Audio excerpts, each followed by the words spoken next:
UGC net कहानी श्रृंखला की अगली कहानी हम लोग पढ़ेंगे, जिसका शीर्षक है चीफ की दावत और जिसके लेखक हैं भीष्म साहनी।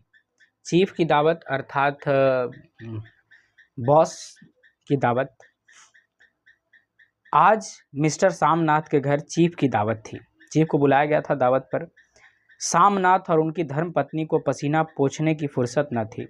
पत्नी ड्रेसिंग गाउन पहने, उलझे हुए बालों का जूड़ा बनाए, मुंह पर फैली हुई सुर्खी पाउडर को भूले और मिस्टर सामनाथ सिगरेट पर सिगरेट फूंकते हुए चीज़ों की फहरिस्त हाथ में थामे एक कमरे से दूसरे कमरे में आ जा रहे थे।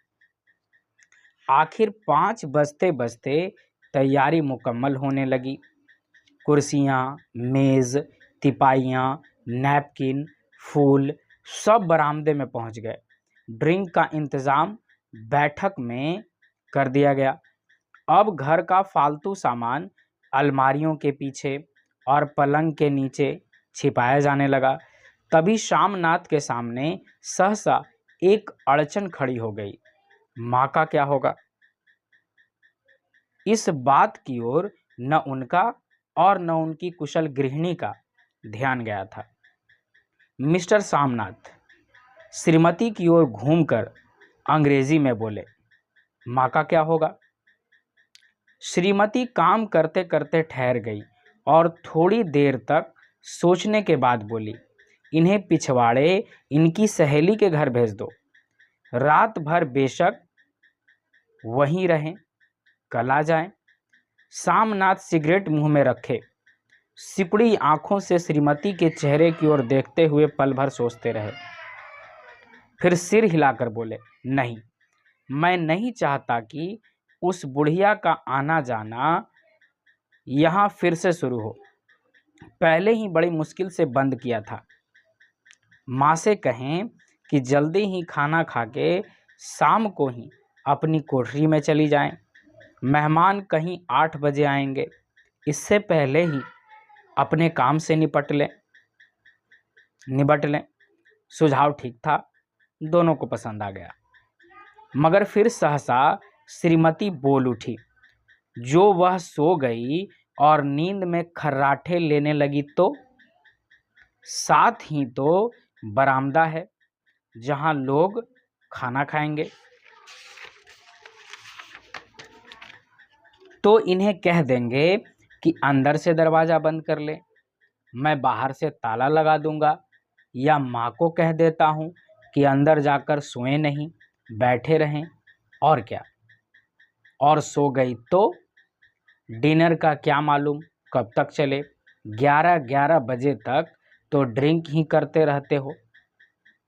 सामनाथ कुछ खींच उठे, हाथ झटकते हुए बोले, अच्छी भली यह भाई के पास जा रही थी, तुमने यूं ही खुद अच्छा बनने के लिए बीच में टांग अड़ा दी। वाह, तुम माँ और बेटे की बातों में मैं क्यों बुरी बनूं? तुम जानो और वह जाने। मिस्टर सामनाथ चुप रहे। यह मौका बहस का ना था, समस्या का हल ढूंढने का था। उन्होंने घूमकर माँ की कोठरी की ओर देखा। कोठरी का दरवाज़ा बरामदे में खुलता था। बरामदे की ओर देखते हुए झट से बोले, मैंने सोच लिया है। मैं उन्हीं कदमों माँ की कोठरी के बाहर जा खड़े हुए। माँ दीवार के साथ एक चौकी पर बैठी दुपट्टे में मुंह सिर लपेटे माला जप रही थी। सुबह से तैयारी होती देखते हुए माँ का भी दिल धड़क रहा था। बेटे के दफ्तर का बड़ा साहब घर पर आ रहा है, सारा काम सुबीते से चल जाए। माँ, आज तुम खाना जल्दी खा लेना, मेहमान लोग 7:30 बजे आ जाएंगे। माँ ने धीरे से मुंह पर से दुपट्टा हटाया और बेटे को देखते हुए कहा, आज मुझे खाना नहीं खाना है। बेटा, तुम जानते हो, मांस मछली बने तो मैं कुछ नहीं खाती। जैसे भी हो अपने काम से जल्दी निपट लेना। अच्छा बेटा। और माँ हम लोग पहले बैठक में बैठेंगे, उतनी देर तुम यहाँ बरामदे में बैठना, फिर जब हम यहाँ आ जाएं तो तुम गुसल खाने के रास्ते बैठक में चली जाना। मैं अवाक बेटे का चेहरा देखने लगी। माँ जो है अवाक रहकर चुपचाप बेटे का चेहरा देखने लगी, फिर धीरे से बोली, अच्छा बेटा, और माँ आज जल्दी सो नहीं जाना, तुम्हारे खर्राटों की आवाज़ दूर तक जाती है। माँ लज्जित सी आवाज़ में बोली, क्या करूँ बेटा, मेरे बस की बात नहीं है, जब बीमारी से उठी हूँ नाक से सांस नहीं ले सकती। मिस्टर सामनाथ ने इंतज़ाम तो कर दिया, फिर भी उनकी उधेड़ बुन ख़त्म नहीं हुई। चीफ अचानक उधर आ निकला तो 8-10 मेहमान होंगे, देसी अफसर, उनकी स्त्रियां होंगी, कोई भी गुसल खाने की तरफ जा सकता है। क्षोभ और क्रोध में वह फिर झुंझलाने लगे। एक कुर्सी को उठाकर बरामदे में कोठरी के बाहर रखते हुए बोले, आओ माँ, इस पर ज़रा बैठो तो। माँ माला संभालती, पल्ला ठीक करती उठी और धीरे से कुर्सी पर आकर बैठ गई। यूँ नहीं माँ, टांगे ऊपर चढ़ाकर नहीं बैठते, यह खाट नहीं है। माँ ने टांगे नीचे उतार ली, और खुदा के वास्ते नंगे पांव नहीं घूमना, न ही वह खड़ाऊँ पहनकर सामने आना। किसी दिन तुम्हारी वह खड़ाऊँ उठाकर मैं बाहर फेंक दूंगा। माँ चुप रही। कपड़े कौन से पहनोगी माँ? जो है वही पहनूंगी बेटा, जो कहो पहन लूँ। मिस्टर सामनाथ सिगरेट मुंह में रखे, फिर अध खुली आंखों से माँ की ओर देखने लगे और माँ के कपड़ों की सोचने लगे। सामनाथ हर बात में तरतीब चाहते थे। घर का सब संचालन उनके अपने हाथ में था। खूंटियाँ कमरों में कहाँ लगाई जाएं, बिस्तर कहाँ पर बिछें, किस रंग के पर्दे लगाए जाएं, श्रीमती कौन सी साड़ी पहने, मेज किस साइज की हो। सामनाथ को चिंता थी कि अगर चीफ का साक्षात माँ से हो गया, यानी दर्शन, भेंट, मुलाकात, तो कहीं लज्जित होना ना पड़े। माँ को सिर से पांव तक देखते हुए बोले, तुम सफ़ेद कमीज़ और सफ़ेद सलवार पहन लो माँ, पहन के आओ तो ज़रा देखूं।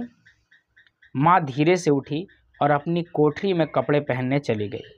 यह माँ का झमेला ही रहेगा। उन्होंने फिर अंग्रेजी में अपनी स्त्री से कहा, कोई ढंग की बात हो तो कोई कहे, अगर कहीं उल्टी सीधी बात हो गई, चीफ को बुरा लगा तो सारा मज़ा जाता रहेगा। माँ सफ़ेद कमीज और सफ़ेद सलवार पहनकर बाहर निकली। छोटा सा कद सफ़ेद कपड़ों में लिपटा, छोटा सा सूखा हुआ शरीर, धुंधली आँखें, केवल सिर के आधे झड़े हुए बाल पल्ले की ओट में छिप पाए थे। पहले से कुछ ही कम कुरूप नज़र आ रही थी। चलो ठीक है, कोई चूड़ियाँ वूड़ियाँ हों तो वह भी पहन लो, कोई हर्ज नहीं। चूड़ियाँ कहाँ से लाऊं बेटा? तुम तो जानते हो सब जेवर तुम्हारी पढ़ाई में बिक गए। यह वाक्य सामनाथ को तीर की तरह लगा। तिनक्कर बोला, यह कौन सा राग छेड़ दिया माँ? सीधा कह दो नहीं है जेवर, बस। इससे पढ़ाई वढ़ाई का क्या ताल्लुक है? जो जेवर बिका तो कुछ बनकर ही आया हूँ, नीरा लंडूरा तो नहीं लौट आया, यानी निकम्मा तो नहीं हूँ। जितना दिया था उससे दुगना ले लेना। मेरी जीभ जल जाए बेटा जो तुमसे जेवर लूँगी। मेरे मुंह से यूं ही निकल गया, जो होते तो लाख बार पहनती।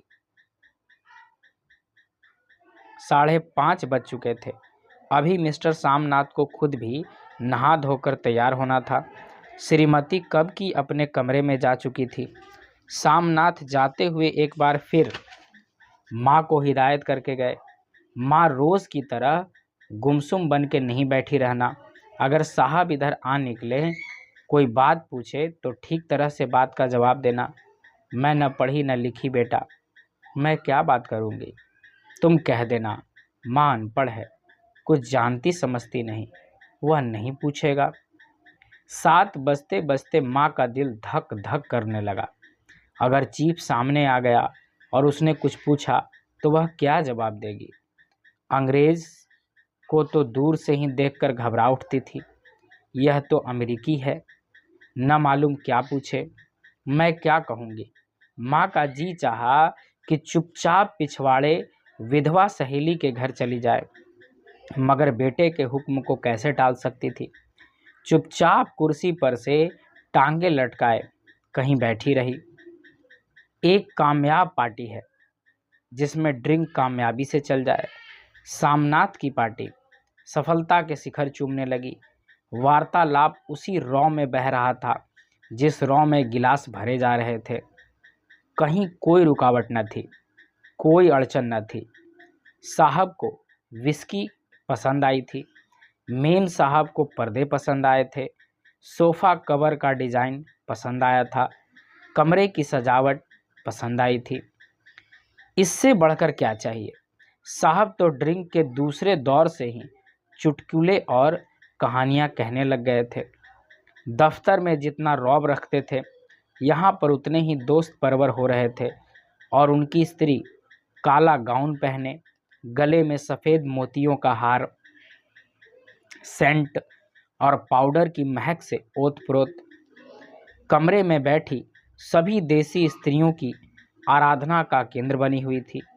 बात बात पर हंसती, बात बात पर सिर हिलाती और सामनाथ की स्त्री से ऐसे बातें कर रही थी जैसे उनकी पुरानी सहेली हो। और इसी रौ में पीते पिलाते 10:30 बज गए। वक्त गुजरता पता ही न चला। आखिर सब लोग अपने अपने गिलासों में से आखिरी घूंट पीकर खाना खाने के लिए उठे और बैठक से बाहर निकले। आगे आगे सामनाथ रास्ता दिखाते हुए, पीछे चीफ और दूसरे मेहमान। बरामदे में पहुंचते ही सामनाथ सहसा ठिठक गए।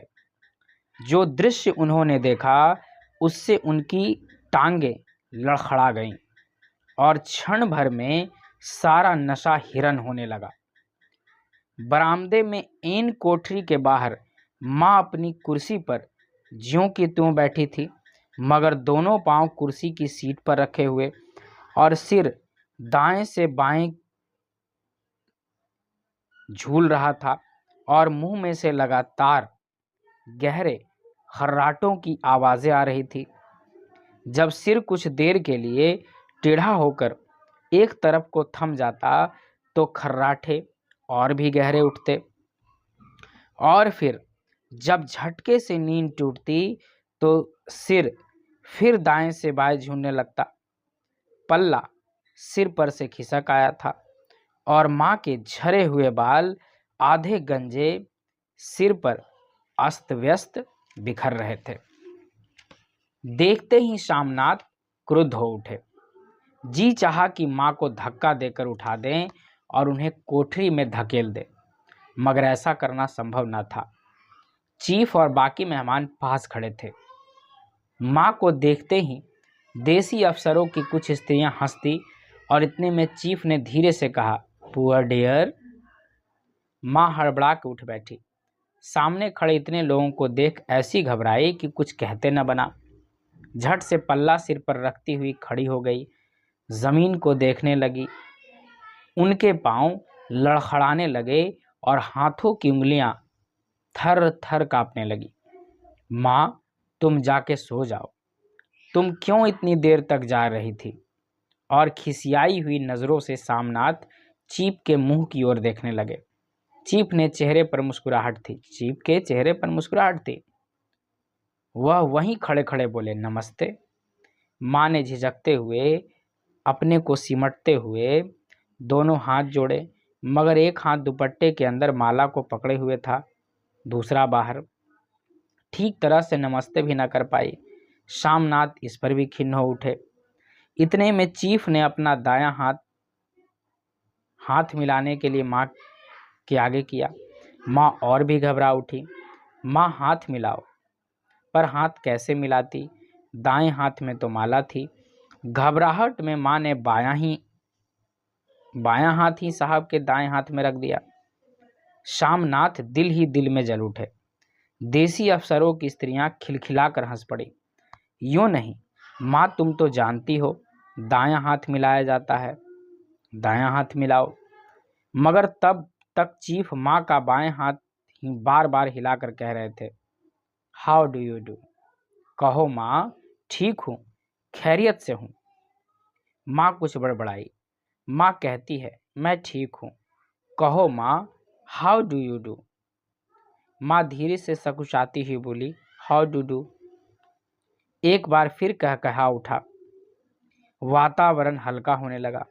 साहब ने स्थिति संभाल ली थी। लोग हंसते चाहते थे। सामनाथ के मन का क्षोभ भी कुछ कुछ कम होने लगा था।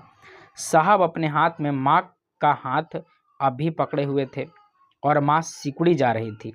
साहब के मुंह से शराब की बदबू आ रही थी। शामनाथ अंग्रेजी में बोले, मेरी माँ गांव की रहने वाली है, उम्र भर गांव में रही हैं, इसलिए आपसे लजाती हैं। साहब इस पर खुश नजर आए, बोले, सच? मुझे गांव के लोग बहुत पसंद है। तब तो तुम्हारी माँ गांव के गीत और नाच भी जानती होंगी। चीफ खुशी से सिर हिलाते हुए माँ को टिकटिकी बांधे देखने लगे। माँ, साहब कहते हैं कोई गाना सुनाओ, कोई पुराना गीत, तुम्हें तो कितने ही याद होंगे। माँ धीरे से बोली, मैं क्या गाऊंगी बेटा, मैंने कब गाया है। वाह माँ, मेहमान का कहा भी कोई टालता है। साहब ने इतनी रीझ से कहा है, नहीं गाओगी तो साहब बुरा मान लेंगे। मैं क्या गाऊं बेटा, मुझे क्या आता है। वाह, कोई बढ़िया टप्पा सुना दो, दो पत्तर अनारा दें। देसी अफसर और उनकी स्त्रियों ने इस सुझाव पर तालियां पीटी। माँ कभी दीन दृष्टि से बेटे के चेहरे को देखती, कभी पास खड़ी बहू के चेहरे को देखती। इतने में बेटे ने गंभीर आदेश भरे लहजे में कहा, माँ। इसके बाद हाँ या ना का सवाल ही न उठता था। माँ बैठ गई और क्षीण, दुर्बल, लरसती आवाज में वह पुराना विवाह का गीत गाने लगी थी। हरियाणी माए, हरियाणी भैणे, हरिया ते भागी भरिया है। देसी स्त्रियां खिलखिला के हंस उठी। 3 पंक्तियां गा के माँ चुप हो गई। बरामदा तालियों से गूंज उठा। साहब तालियां पीटना बंद ही नहीं करते थे। सामनाथ की खींच प्रसन्नता और गर्व में बदल गई थी। माँ ने पार्टी में नया रंग भर दिया था। तालियां थमने पर साहब बोले, पंजाब के गांव की दस्तकारी क्या है। सामनाथ खुशी से झूम रहे थे, बोले, ओ बहुत कुछ साहब, मैं आपको एक सेट उन चीज़ों का भेंट करूंगा, आप उन्हें देखकर खुश होंगे। मगर साहब ने सिर हिलाकर अंग्रेजी में फिर पूछा, नहीं, मैं दुकानों की चीज़ नहीं मांगता। पंजाबियों के घरों में क्या बनता है, औरतें खुद क्या बनाती हैं। सामनाथ कुछ सोचते हुए बोले, लड़कियां गुड़ियां बनाती हैं, औरतें फुलकारियां बनाती हैं। फुलकारी क्या है।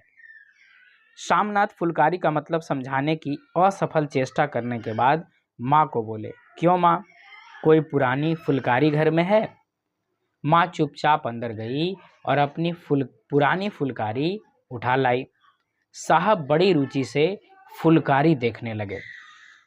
पुरानी फुलकारी थी, जगह जगह से उसके तार टूट रहे थे और कपड़ा फटने लगा था। साहब की रुचि को देखकर सामनाथ बोले, यह फटी हुई है साहब, मैं आपको नहीं बनवा दूंगा, माँ बना देंगी। क्यों। माँ, साहब को फुलकारी बहुत पसंद है, इन्हें ऐसी ही फुलकारी बना दोगी ना। माँ चुप रही, फिर डरते डरते धीरे से बोली, अब मेरी नज़र कहाँ है बेटा, बूढ़ी आंखें क्या देखेंगी। मगर माँ का वाक्य बीच में ही तोड़ते हुए सामनाथ साहब को बोले, वह ज़रूर बना देंगी, आप उसे देखकर खुश होंगे। साहब ने सिर हिलाया, धन्यवाद किया और हल्के हल्के झूमते हुए खाने की मेज़ की ओर बढ़ गए। बाकी मेहमान भी उनके पीछे पीछे हो लिए। जब मेहमान बैठ गए और माँ पर से सबकी आंखें हट गई तो माँ धीरे से कुर्सी पर से उठी और सबसे नज़रें बचाती हुई अपनी कोठरी में चली। मगर कोठरी में बैठने की देर थी कि आंखों से छल छल आंसू बहने लगे। वह दुपट्टे से बार बार उन्हें पोंछती, पर वह बार बार उमड़ आते, जैसे बरसों का बांध तोड़कर उमड़ आए हों। माँ ने बहुतेरा दिल को समझाया, हाथ जोड़े, भगवान का नाम लिया, बेटे के चिरायु होने की प्रार्थना की, बार बार आंखें बंद की, मगर आंसू बरसात के पानी की तरह जैसे थमने में ही ना आते थे। आधी रात का वक्त होगा। मेहमान खाना खाकर एक एक करके जा चुके थे। माँ दीवार से सटकर बैठी आंखें फाड़े दीवार को देखे जा रही थी। घर के वातावरण में तनाव ढीला पड़ चुका था। मोहल्ले की निस्तब्धता सामनाथ के घर पर भी छा चुकी थी। केवल रसोई में प्लेटों के खनखने की आवाज़ आ रही थी। तभी सहसा माँ की कोठरी का दरवाज़ा जोर से खटकने लगा। माँ, दरवाज़ा खोलो। माँ का दिल बैठ गया। हड़बड़ाकर उठ बैठी। क्या मुझसे कोई भूल हो गई? माँ कितनी देर से अपने आप को कोस रही थी। क्यों उसे नींद आ गई? क्यों वह ऊँघने लगी? क्या बेटे ने अभी तक क्षमा नहीं किया? माँ उठी और कांपते हाथों से दरवाज़ा खोल दिया। दरवाज़ा खुलते ही सामना झूमते हुए आगे बढ़ाए और माँ को आलिंगन में भर लिया। ओ अम्मी, तुमने तो आज रंग ला दिया। साहब तुमसे इतना खुश हुआ कि कहूँ। ओ अम्मी, ओ अम्मी। माँ की छोटी सी काया सिमटकर बेटे के आलिंगन में छिप गई। माँ की आंखों में फिर आंसू आ गए। उन्हें पोंछती हुई धीरे से बोली, बेटा तुम मुझे हरिद्वार भेज दो, मैं कब से कह रही हूँ। सामनाथ का झूमना सहसा बंद हो गया। उनकी पेशानी पर फिर तनाव के बल पड़ने लगे। उनकी बाहें माँ के शरीर से हट गई। क्या कहा माँ? कौन सा राग तुमने फिर छेड़ दिया? सामनाथ का क्रोध बढ़ने लगा था। बोलते हुए, तुम मुझे बदनाम करना चाहती हो ताकि दुनिया कहे कि बेटा माँ को अपने पास नहीं रखता। नहीं बेटा, अब तुम अपनी बहू के साथ जैसा मन चाहो रहो। मैंने अपना खा पहन लिया, अब यहाँ क्या करूँगी? जो थोड़े दिन जिंदगानी के बाकी हैं भगवान का नाम लूँगी। तुम मुझे हरिद्वार भेज दो। तुम चली जाओगी तो फुलकारी कौन बनाएगा? साहब से तुम्हारे सामने ही फुलकारी देने का इकरार किया है। मेरी आंखें अब नहीं हैं बेटा, जो फुलकारी बना सकूं। तुम कहीं और बनवा लो, बनी बनाई ले लो। माँ, तुम मुझे धोखा देके यूं चली जाओगी, मेरा बनता काम बिगाड़ोगी। जानती नहीं साहब खुश होगा तो मुझे तरक्की मिलेगी। माँ चुप हो गई। फिर बेटे के मुंह की ओर देखते हुए बोली, क्या तेरी तरक्की होगी? क्या साहब तेरी तरक्की कर देगा? क्या उसने कुछ कहा है? कहा नहीं, मगर देखती नहीं कितना खुश गया है। कहता था जब तेरी माँ फुलकारी बनाना शुरू करेगी तो मैं देखने आऊँगा कि कैसे बनाती हैं। जो साहब खुश होकर गया, मुझे इससे बड़ी नौकरी भी मिल सकती है। मैं बड़ा अफसर बन सकता हूँ। माँ के चेहरे का रंग बदलने लगा। धीरे धीरे उसका झुर्रियों भरा मुंह खिलने लग गया। आंखों में हल्की हल्की चमक आने लगी। तो तेरी तरक्की होगी बेटा, तरक्की यूं ही हो जाएगी। साहब को खुश रखूँगा तो कुछ करेगा, वरना उसकी खिदमत करने वाले और थोड़े हैं। तो मैं बना दूंगी बेटा, जिसे जैसे बन पड़ेगा बना दूंगी। और माँ दिल ही दिल फिर बेटे के उज्जवल भविष्य की कामनाएं करने लगी। मिस्टर सामनाथ, अब सो जाओ माँ, कहते हुए तनिक लड़खड़ाते हुए अपने कमरे की ओर घूम गए।